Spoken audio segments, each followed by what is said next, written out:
Hello, my name's Piers Badnell. I'm a consultant with LIC in the UK. I'm having a conversation with Mark Hoskins of Downderry, who's one of the 6 finalists in this year's Gold Cup. Mark, tell us about your business, cows, acreage, calving, etc., people. Hi Piers. We're spring block calving in Wiltshire. We're just over 400 cows. We farm with a bit of grass keep in and out, just over 900 acres. 340 of that are the milking platform. We're stocked at 3 cows to the hectare. Cows are out every day of the year, outwintered on deferred grass and bells. We're in the thick of calving at the minute. We're about 70% calved. Things are going fairly well. Okay. And people how many people working in the business? So there's 4 of us on farm full time, including myself. I've got some part-time help at the minute in the busy period, calf rearer, and a bit of weekend help here and there where we need it. So, but we're generally 4 full time throughout the year. Okay, and you put yourself in for the Gold Cup this year. Very good going. I mean, well done.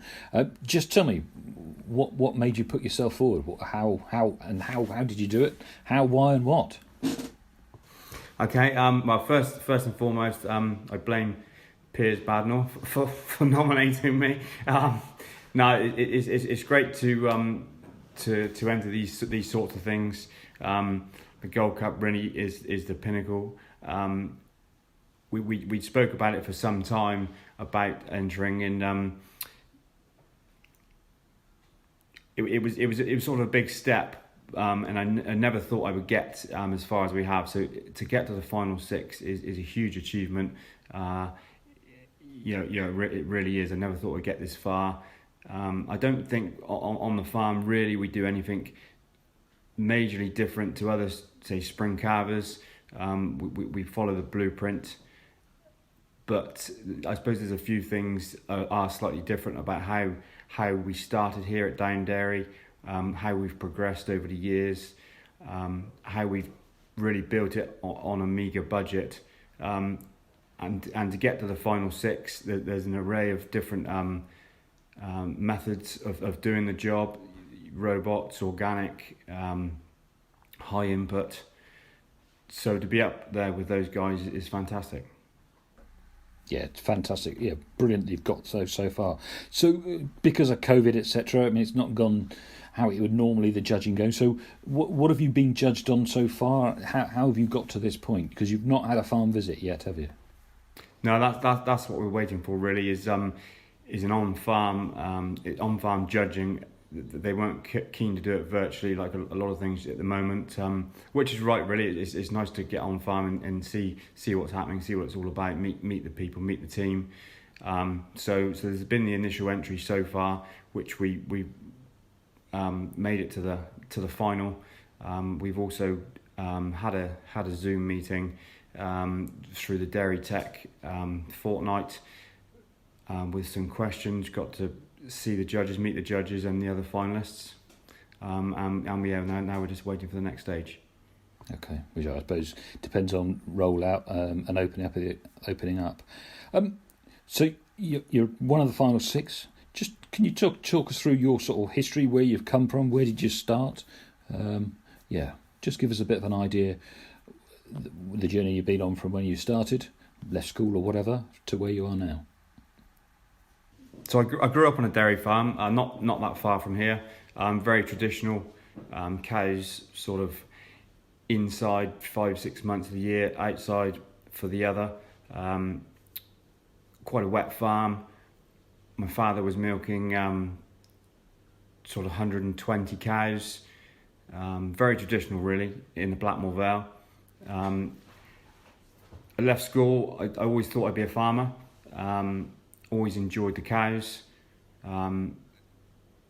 Father sold the farm, sold the cows in 99. I went off contracting, doing bits and pieces, but I was still keen to work with the animals. So I took myself abroad. I started to go abroad in the off season, sort of 2006. I'd done the harvest in Australia, and then I went to New Zealand. I really wanted to do large scale dairy farming. Wasn't really possible over here, so I found a job in the South Island of New Zealand. 3,600 cows. I was only going to go for a stint, really, just to get a taster. So I went for 4 months, and ended up staying 2.5 years. So it sort of progressed. It progressed pretty quickly over there. But in the first 4 months, I learnt so much. And I suppose the thing is all about pasture. It's all about the grass. And I learnt an awful lot in a short space of time about grass growth, pasture allocation, and so I went from the bottom. And by the time I left, I was managing one of the dairies there. I worked my way up through hard work, really, and just stuck at it. Enjoyed my time over there. Enjoyed working with all different walks of life. Lots of foreigners over there, Indians, Filipinos, South Americans, just from everywhere. So it was a great experience, and it was definitely my education. Really was going out there and living and working. So then I really wanted to come home. I missed it back here, so I was keen to come home and get into something similar, a similar system back here.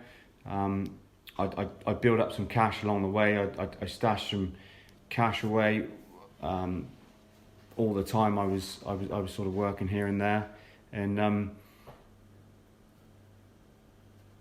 through a mutual friend, I got in contact with a guy called Jason Vickery. He's farming near Gillingham, 330 cows. He'd already got into a share farming type of agreement with Tom Mallison on 400 cows, and he was keen to go again on another farm. So I sort of chatted with him, and I came home in March 2010 from New Zealand, and by February 2011 we'd found a farm here at Hindon, and we were away. So we were on to the next step. And how did you find the landlord at Hindon? Was that just by word of mouth, or did you go out asking people and talk to land agents? How did that sort of come about? Yeah, I guess you got to have some luck along the way, and it was lucky, really. That was through word of mouth. It was really through the hunting, the agricultural circle. Jason had heard of a chap that had bought a fairly large farm. It wasn't going that well with the cows, so it was going to go into all arable, and we got talking, really, and there was an opportunity to rent one of the dairies. We looked at it, and the first thing we saw was free draining soils, and we knew we could do what we wanted to do, as in graze animals, graze cows easily,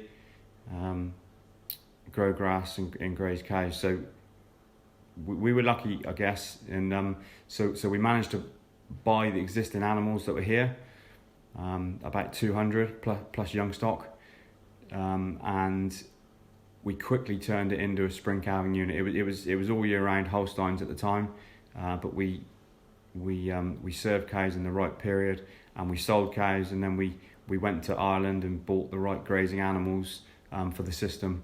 So we quickly turned it around in a 12 month, really, and in that 12 month we put in a larger parlour, because there was only a 10-10 milking bell here at the time. So we put in a 2244 swing over on a budget. We bought a second hand plant, and we installed it the first winter.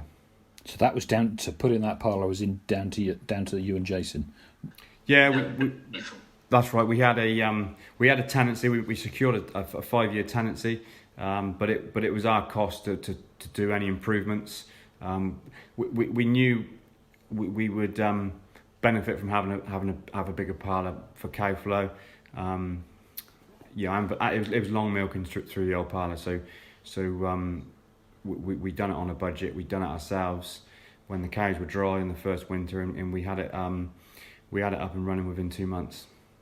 Okay. And so when you first went in, was that on a 5-year FBT with the landlord? Yeah, it was. It was a fairly short term deal. He didn't want to commit any longer, so we were just glad to take whatever we was on the table, really. So yeah, it was a 5-year FBT on 250 acres. That and there was, and 160 of that 250 was around the dairy. So we had a milking platform, and we also had some land for young stock and silage. Okay, so you're tenants on an FBT, and just talk us through how did you arrange your business partnership with Jason? How did that work, and then how are those that combination of agreements evolved to where we are now? Yeah, so it was a joint. It was a partnership. It was a 50-50 partnership, equity partnership. I put in 60,000, and Jason matched me. And we secured a loan. It wasn't easy. We had to go to a couple of different banks, but anyway, we got the loan, and we managed to buy the cows and do the work. So that was to start with. But as things have progressed, we're 10 years in now. We've just passed 10 years. In 2016 we entered into a contract farming agreement with our landlord. That was to enable us to expand, so we could take on all of his land and increase the cow numbers. So we were stocked a bit high to start with. I pushed it up to 4 cows to the hectare, but it was sort of creaking around the edges. There was a lot of bought-in feed. There was a lot of reliance on short-term grass keep.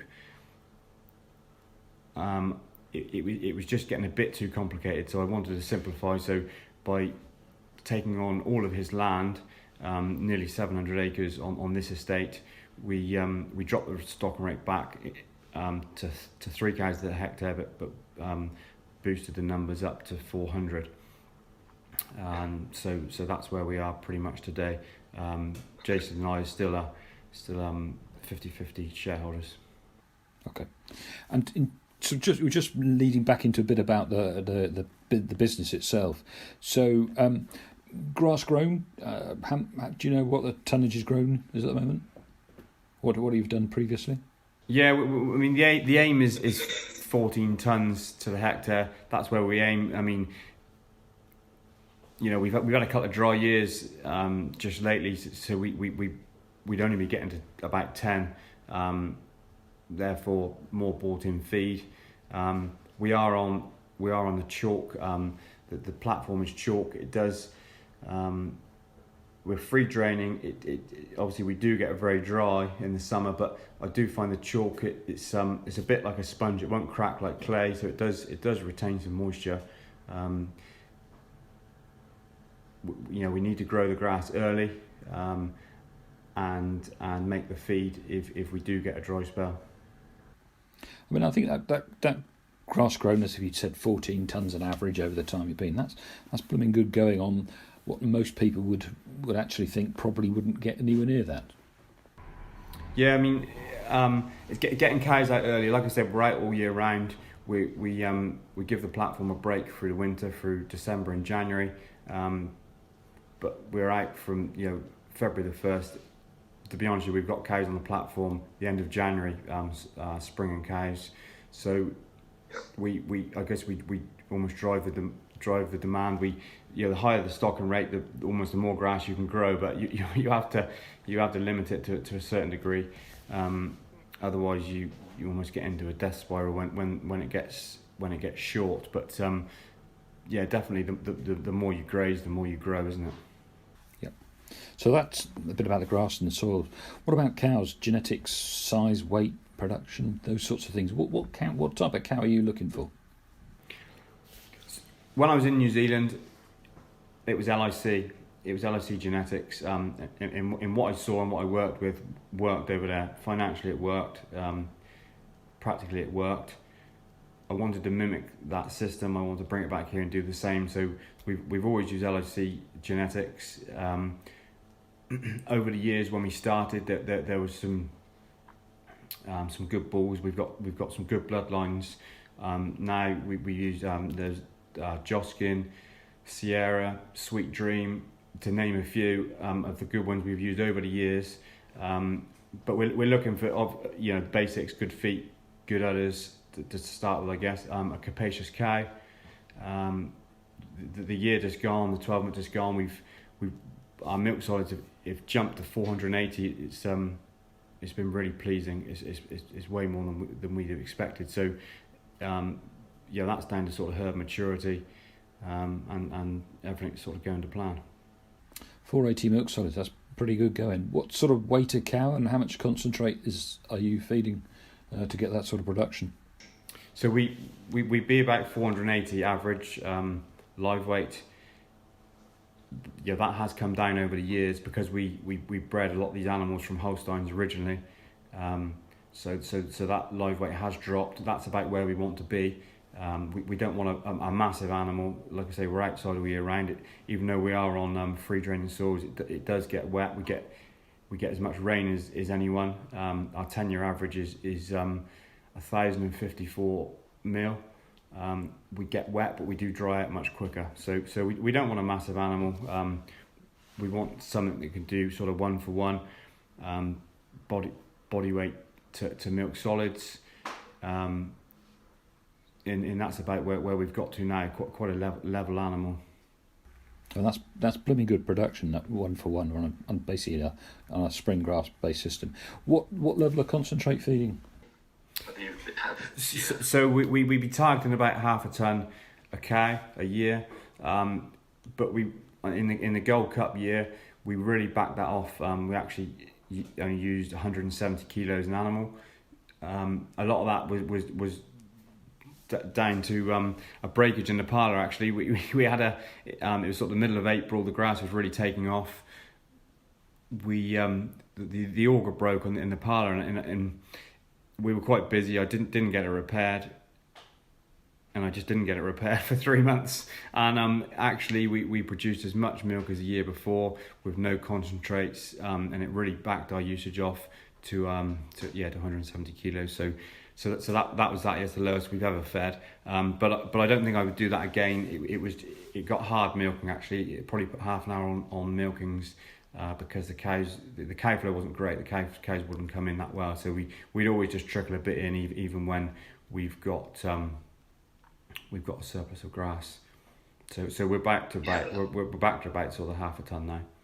Okay, amazing actually, that bit of adversity, a breakage of what actually the cows respond. So. Not only is it about cows converting grass into milk solids and milk, do you want to just talk us a bit through fertility and what do you have to get right, and just talk us around cow fertility? Like I said before, the cow condition is really important. It really is. There's a lot going on in the winter leading into the spring. A lot that can go wrong as well. So it can be tough. When you're out wintering, when you get weather events, it can be tough on the animals. It's really important just to make sure they are fully fed, make sure that you keep the condition on them, and we follow the targets. We'd be aiming for sort of a 90% submission rate. We do struggle sometimes. We do struggle to get there. We do pick up later in the. Sometimes if we don't meet those targets, we'll pick it up later on. So we never have a high empty rate. I always want more, of course, but yeah, a lot of it's down to the feed and the cow condition, and obviously the genetics. We wouldn't be able to do it with Holsteins. We wouldn't be able to do graze with Holsteins every day of the year. So it's down to the cow really. Okay, well, just want to go into sort of the reasons for your success, and I've just written elements of success here. So, what do you have to do to get right? What's the key? My key, I guess, is I probably wouldn't be the most intellectual, but I can follow a blueprint. I can in what I do is, I suppose, hard work. A lot of it is down to hard work, true grit and determination. If you want something, if you want to make something work, you do it. Whatever. So that's probably the biggest thing. I've never been afraid of work. It might be a bad thing as well. I don't take an awful lot of time off, but the job's got to be done. The job's got to be done well. I mean, a lot of people talk about this sort of 80-20%. Get 80% right, in maybe don't worry about the small things. But that's not me. I like 100%. I'm a bit of a perfectionist. I like to get everything. It doesn't always work, but I try and get everything as well as I can. So my next question, you sort of half answered it in that one, was herdsman to business owner, the elements of success. That's quite some step, and that's you put it bluntly. You didn't come from a lot of money, so you got where you are. So what are the key for anyone that's listening who's interested in thinking, actually, I might be able to do something like this? What do they need to do to get to where to replicate what you've done? Yeah, you have to adapt, don't you? Going into something like this, there is an awful lot of a business approach. You have to, first and foremost, it is a business, but it's about the cows, and if you do everything well, I mean, it's the fundamentals, isn't it? We do the basics. If you got to grow grass, utilize grass, milk cows. It's not rocket science, but having said that, it's you still got to get those right. And of course, when we get a drought, we struggle to grow grass. If you can't grow it, you can't utilise it. You've got to get those basics right. But yeah, a business approach and in staff management, it's all a learning curve. And I believe in you can never learn enough. Really, I'm always asking questions. I'm always asking people younger than me, older than me, about what they're up to, about their journey, about even about small things sometimes, even about costs, and you can always improve your business. So and if I can do this, anybody can do this. Like I said, I'm not the most intellectual, but I believe what I've done isn't impossible for anyone really. So you've got to believe in yourself. Okay, and so just picking up a bit more on business, on investment and spending money. I've heard you say a couple of times, don't spend any money unless it's vital. So what's vital? Because there's a whole array of things you can spend money on. Machinery, don't get carried away with machinery. Let the cows do the work. You've heard it before. Machinery is a depreciating asset. Your animal is appreciating. So don't spend it on lots of unnecessary machinery. Obviously, you need the basics. You need a tractor, and technology. I'm not against technology at all. It's a great thing. It's great that everything's evolving, but if you've got salesmen coming up the track every day, every week, trying to sell you something, then you're not going to be able to stash the cash. You're not going to be able to get ahead if you're always spending. So you do have to be very careful, especially in tough times, in low milk price years. You've got to batten down the hatches and just spend on the basics really, and question every cost. Discussion groups are great for that, for benchmarking against each other. Concentrate usage. Be careful. Only feed it when it's necessary, on the shoulders, or if you need to if you need to feed to if you get a dry time. The pasture is the best and cheapest is feed. So the more you can get into the animal, the better. Okay. Part of elements of success, people. You work with a lot of people. You work with your business partner, Jason. You have your landlord. You have the people that work with you and work with you. There's also the local sort of community and your peer group. Let's just talk about Jason, landlord, and staff. But what's the important elements of success with people? I guess Jason's taught me a lot there. Be quite laid back, be very open. There's nothing to hide. It's quite important to talk, have good communication with everybody. I might not always be the best. I mean, there's a lot going on in my head, but sometimes it's actually getting it out and relaying the information. But I guess it's just being you as well. And also doing a good, tidy job. In making people see when they drive past that what is happening is working and it looks good and tidy. Sometimes it's difficult when conditions turn against you, but no, working with Jason works very well. He's a silent partner. Sometimes I speak with him multiple times a week. Other times I won't hear from him for a good couple of weeks, but it works well. The partnership works very well. For me, for both parties really, and with the landlord, we've got multiple landlords really. We've got one main landlord where we are, but we rent land from several other different guys, and again, it's about doing a good job and being open with what's going on. Like with our contract farm agreement at the minute, it's very transparent with who pays what and how that's distributed. It's just be as easy going as possible, really. Okay, and just looking forward now, we've come out of Europe, so basic payment scheme is starting to disappear from this year, next year, whenever. But basically, it's going to disappear. How's that going to affect your business? So we don't actually rely on any subsidies. This business, it stands on its own 2 feet, which I'm very proud of. With subsidies changing, more environmental schemes, it's a good thing. It's the way things are going, and quite rightly, why not be greener? Why not be better? Why not challenge ourselves? Have targets and try hard to meet them with emissions and what have you. Hopefully that the money will fall in the right pockets. What we're doing ticks a lot of boxes with the grazing, with carbon sequestration.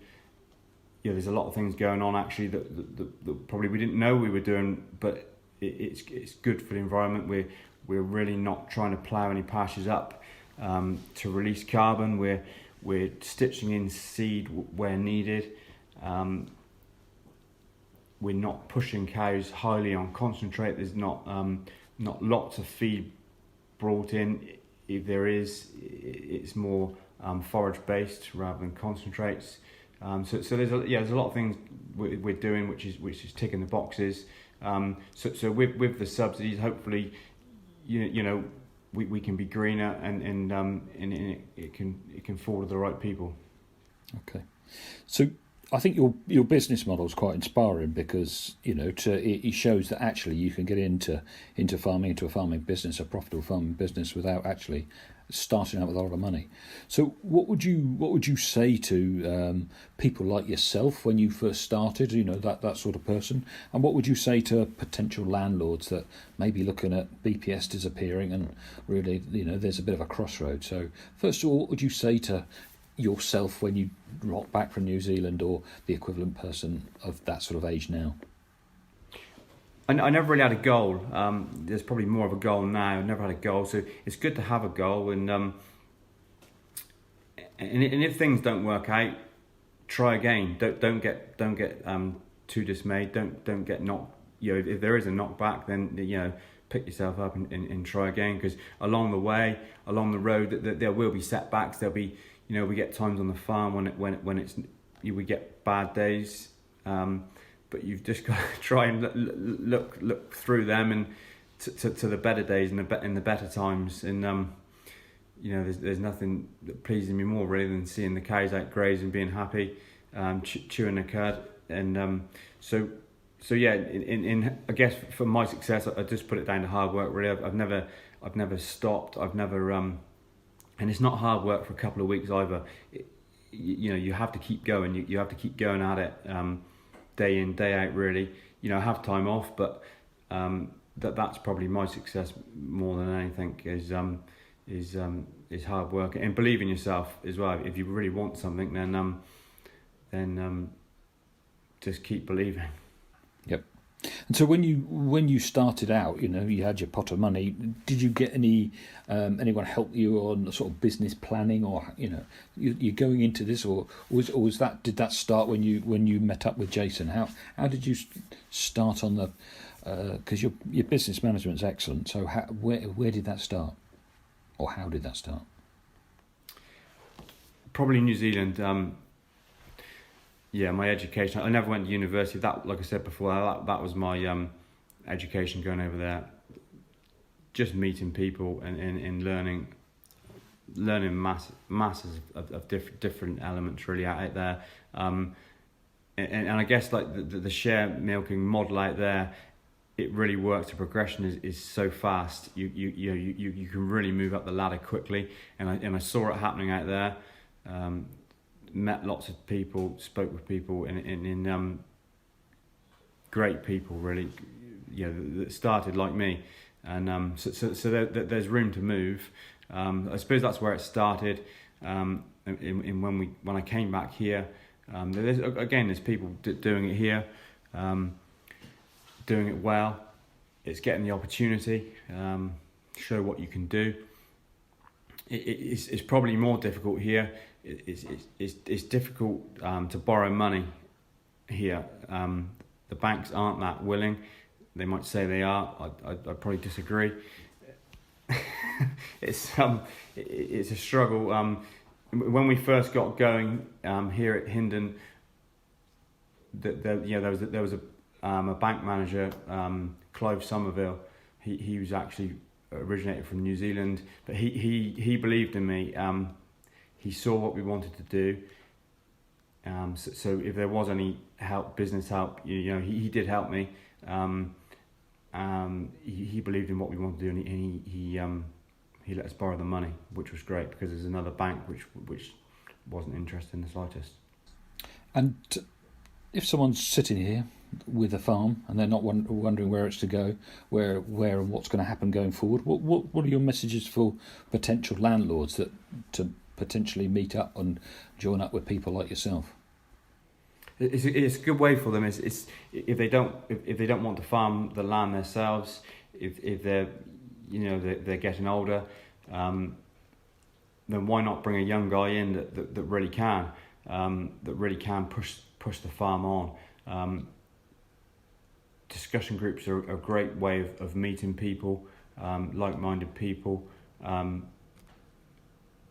Through consultancy groups, there's ways to meet people in to really improve their profits on the farm. I'm sure, because if it's not going so well, especially with subsidies changing, they might be looking at different options. So, and it's great for young guys like myself. When I came here, I was 30. There's no reason why guys in their mid-20s can't take on farms, like I have. Really, I told myself when I was in New Zealand, I can always work hard during my 30s and hopefully during my 30s and 40s because my body can take it. But you've got to get into these things when you're young enough, otherwise, potentially it's too late. So. There's no reason, and there's good. I've met some great young farmers out there that are looking for opportunities, and some of them that wanted it bad enough have found those opportunities. So there are guys out there looking. And just backing that up, if anyone's listening that's a landlord looking at it, I know several people that come to see you who've now gone on to their own joint ventures and it's succeeding well. So it's taken the model. So where next for you? Yeah, like I said, I never had a goal when I was younger. I just wanted to better myself all the time and get to the next step potentially, whatever that may be. But I do have a goal now. I'd like farm ownership. That's what I'm really looking at. It's a struggle. It's a struggle to borrow the money, but that's my goal. If I can stash enough cash, keep going at it. I've got the business model here.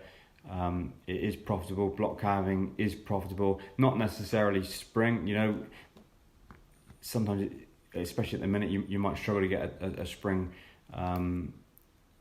milk contract. But block calving is quite important, very important. You know, figures show that block calving is more profitable than all year round calving, but it doesn't have to be spring. You know, autumn calving, even summer calving. There's different ways around it. But yeah, for me, farm ownership, land ownership is the goal.